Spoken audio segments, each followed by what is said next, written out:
Welcome. Thank you for joining me. This is Laurie of Laurie's Heirloom Sewing. I was just sitting here stash busting some cabbage, and the delivery person arrived with this, which I'm going to assume is a pattern and some fabric that I ordered, and I wanted to open them with you guys tonight. 1 second. How funny that I'm trying to. So I'm just basically just taking all the scraps of fabric that I have and just stitching them together, and I'm going to use them for something that I've already done a video for, so I don't want to repeat about that.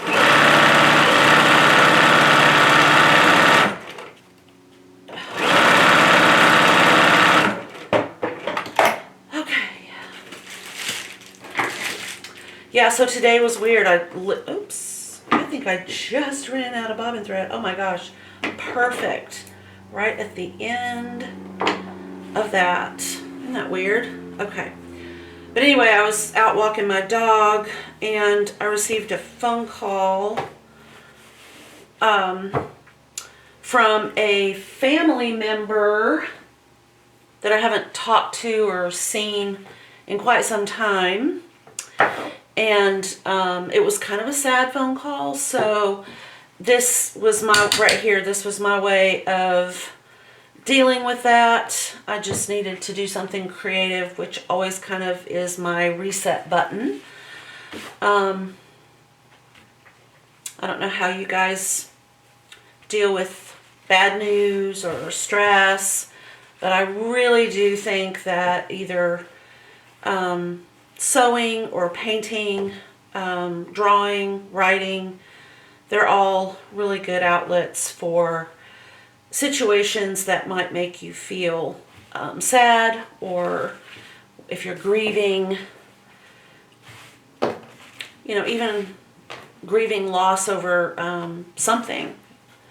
Doesn't necessarily have to be a person, but this is a person who I kind of knew, and I don't know, it just kind of is rattling around in my head. Sorry about all the flibbly flobbly here. So this will be a fun thing. I think this one is the fabric and this one is the pattern. So, and these scissors are for paper, not fabric. That's why I'm using them. Okay.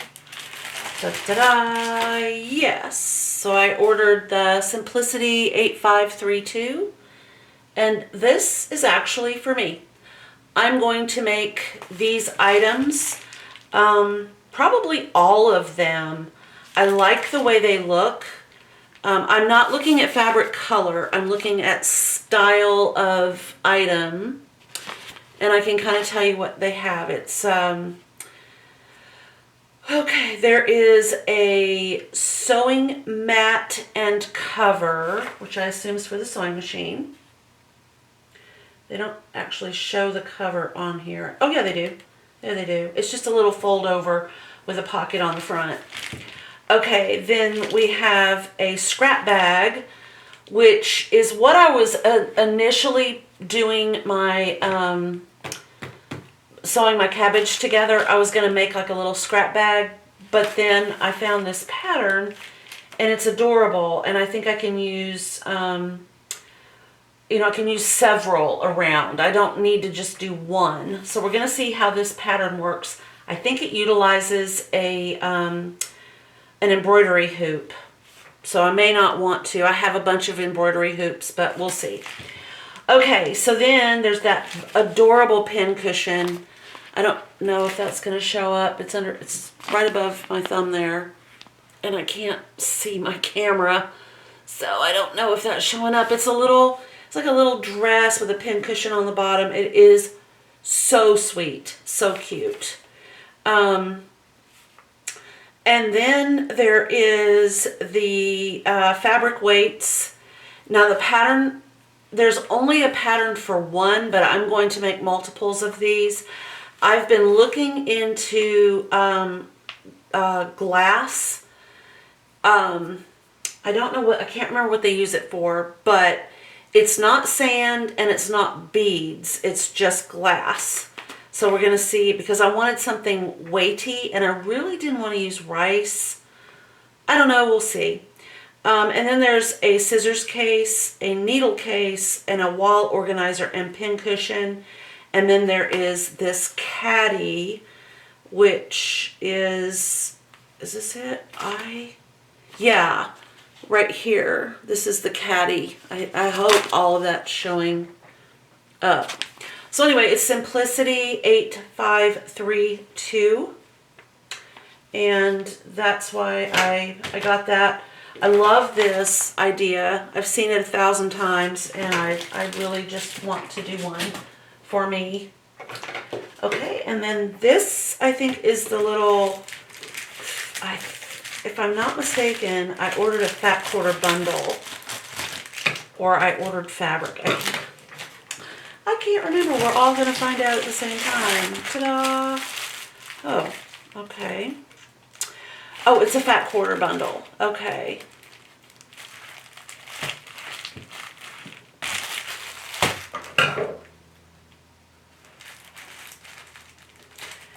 And if you have seen my sewing room, you know I have pink and teal going and white in here. So trying to purchase this online was kind of difficult because I couldn't really find the actual teal that I wanted, but I found,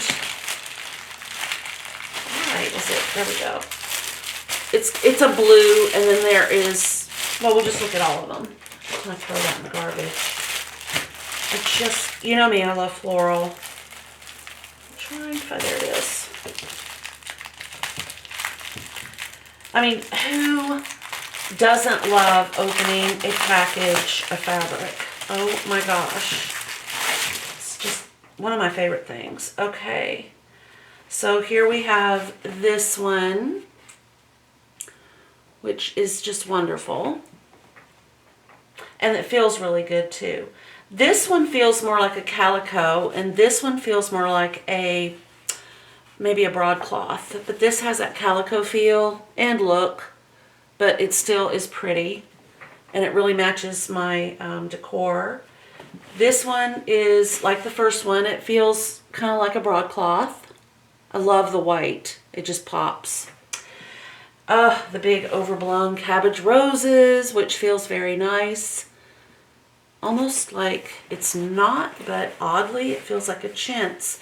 It could just be my brain screaming chintz because, surprise, surprise, I have some chintz in my cabbage.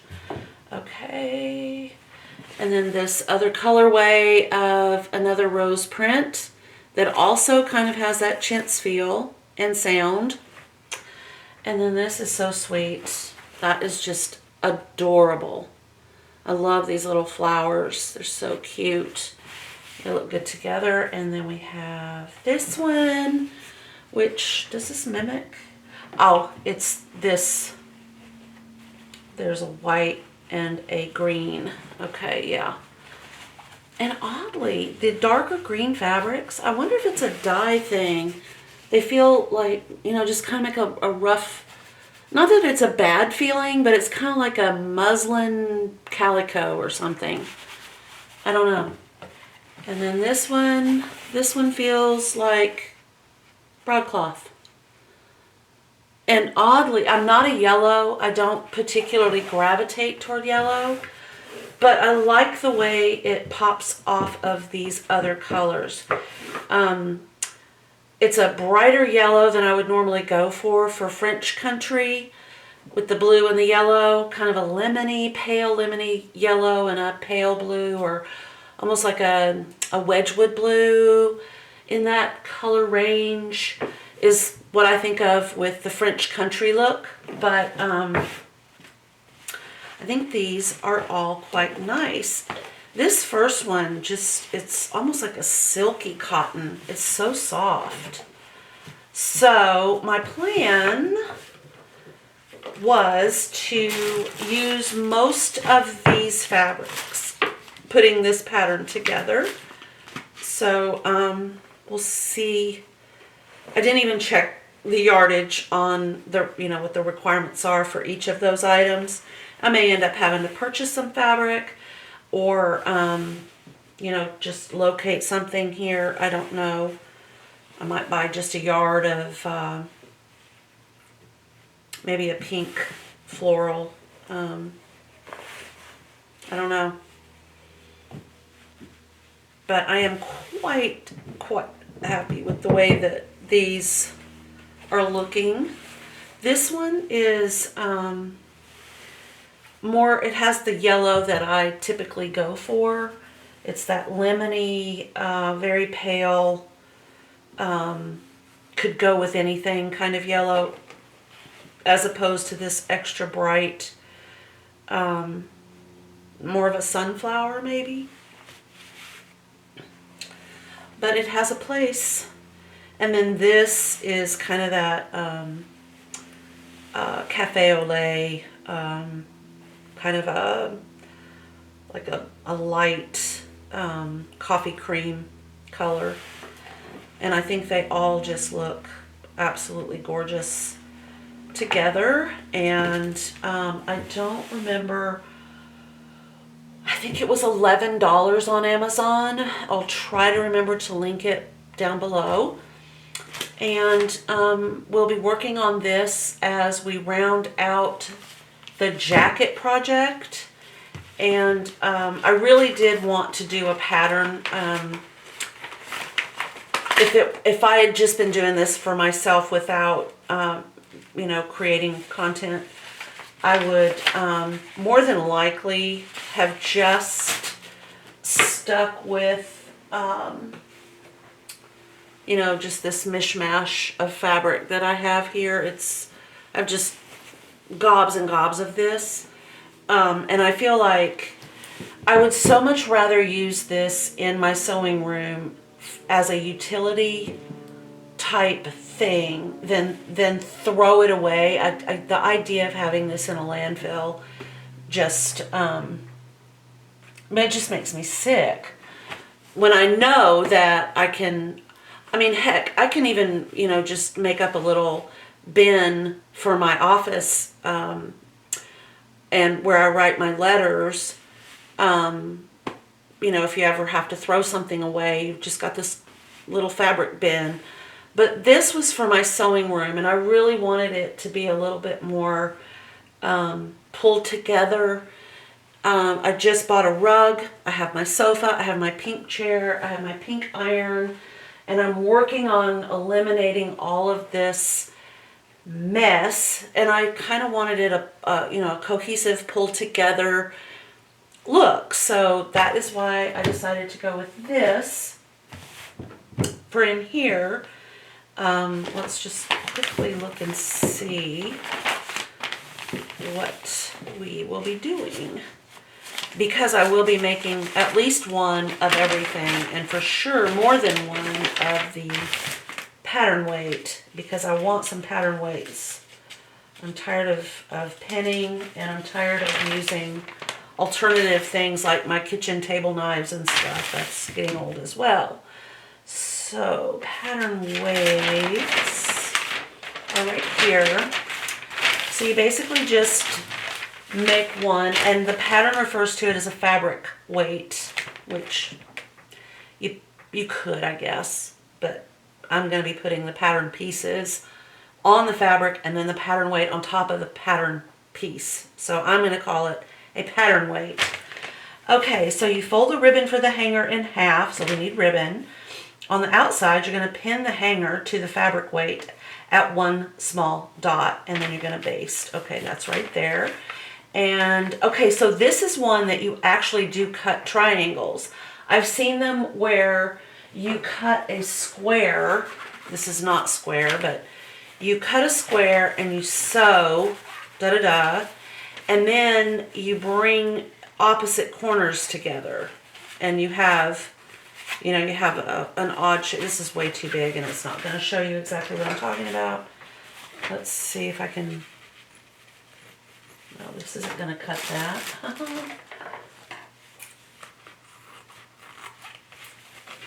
I'm going to go 1, 2, and we'll see. Okay, and then to make it a square, we're just going to, there's so many little ways that you can figure out how to get shapes, like tracing a plate or, oh, this is so difficult, or folding a square that way. But anyway, so I've seen them where, you know, you just, and by the way, this is ripstop nylon, which is why it's kind of not really minded very well.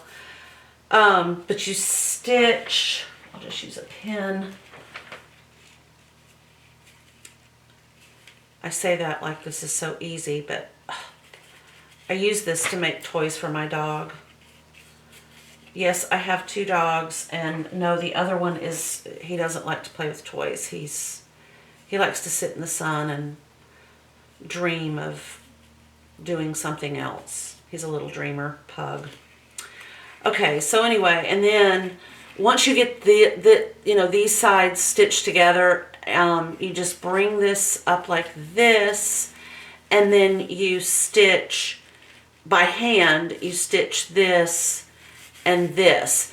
That is, of course, you know, for if you're not worried about your seams showing. If you are, you would flip this whole thing inside out and then stitch one on the machine and then fill it and then stitch the final one by hand. But this on the pattern, and that gives you that little triangle shape. I would do a bigger one than this, but that was just for my purposes. But this one actually has you cut a triangle-y shaped piece of fabric. And I think you have to do it 4 times, or no, 3 times. And then you do something with the bottom portion. So anyway, there you go. You do turn the weight right side out and then fill it with weighted stuffing beads. And like I said, I looked at those beads, the plastic ones. Number one, I don't really want to use plastic. I'm so afraid that that's going to end up in a landfill or in some other place that I don't want it to go. I don't want it in water, out in the world. I just don't like plastic. So my plan is to try to find either sand that won't leak through, which, you know, you probably end up having to line the bag with something, or with those glass beads. And when I find out what they're called, they're literally the size of a pinhead. And of course, glass, I think, is heavy enough that it would weight the little weights down. Don't you like the way I'm doing that with my hand? Like you don't know what I'm talking about. So anyway, that is, that's this. This pattern is fantastic. It looks like it's never been used. And there's just so many little things on here. If you haven't had a chance to look at it, I recommend that I found mine on Amazon. This is the sidebar where it shows all of the items that you can make. I think I'm showing you that. Yeah. I love the little pin cushion. It's just adorable. It's like on a rosette. So you probably need a dowel, I'm thinking. 1 7-inch metal crochet hook or double-ended knitting needle, 3 ounces of polyester fiber fill, 1 skein of embroidery floss, a hot glue gun, hot glue sticks. I think you use that crochet hook to put the dress on. I'm probably going to use a dowel, but we'll find out as we go. But anyway, so I'm not going to start on this until we get the jacket done, and we are so close. And I will be uploading videos as I go. I hope that every single solitary one of you has a wonderful evening. If you are feeling sad or depressed or unloved, reach out to someone. You can always drop me a line. I'm at Laurie's Heirloom Sewing Facebook, or I'm on Instagram at Laurie Campbell Eggleston. I'll link both of those below in this video. And if you have a sewing question, or if you want to share a project that you have made, we would all love to see or hear from you about that. And thank you. If you want to like and subscribe, you know that does help. And I appreciate every single one of you guys. I love all my dandelions. Have a good evening.